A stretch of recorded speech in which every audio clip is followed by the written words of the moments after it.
श्री सद्गुरु महाराज की जय। अभी बरसात का मौसम है, वर्षा हो रही है और इस वर्षा ऋतु का वर्णन गोस्वामी तुलसीदास जी ने भी अपने रामचरितमानस के किष्किंधा कांड में किया है।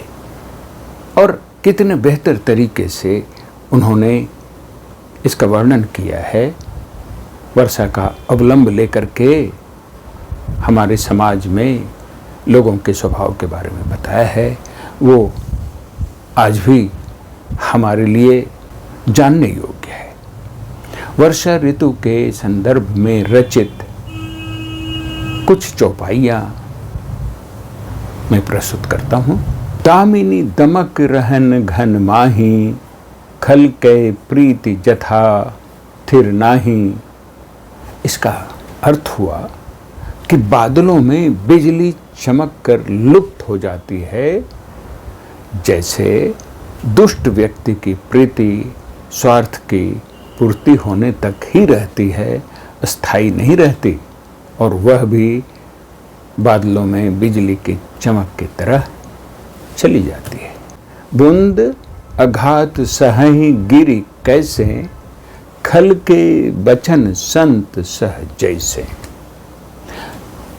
अर्थात सज्जन व्यक्ति दुष्टों के कटु वचन सुनकर क्रोध नहीं करते और शांत रहकर सहन कर जाते हैं, जैसे जोरदार वर्षा की बूंदों को पहाड़ सहन कर लेते हैं।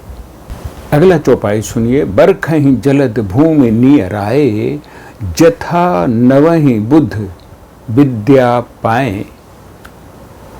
अर्थात जल से भरे बादल भूमि के निकट आकर बरस जाते हैं, जैसे विद्या प्राप्त करके बुद्धिमान और अधिक विनम्र होकर झुक जाते हैं। अगला चौपाई सुनिए।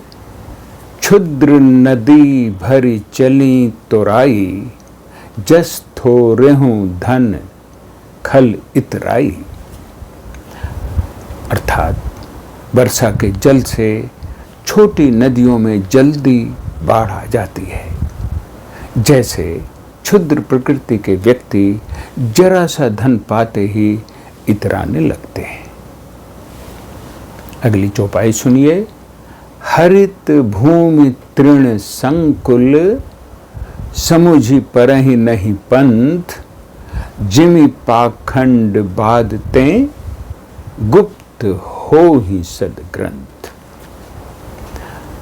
वर्षा काल में हरी घास उग आने से मार्ग की पगडंडियां छिप जाती हैं और रास्ता दिखाई नहीं देता, जैसे पाखंड और विवाद के अज्ञान से सदग्रंथ लुप्त हो जाते हैं। श्री सद्गुरु महाराज की जय।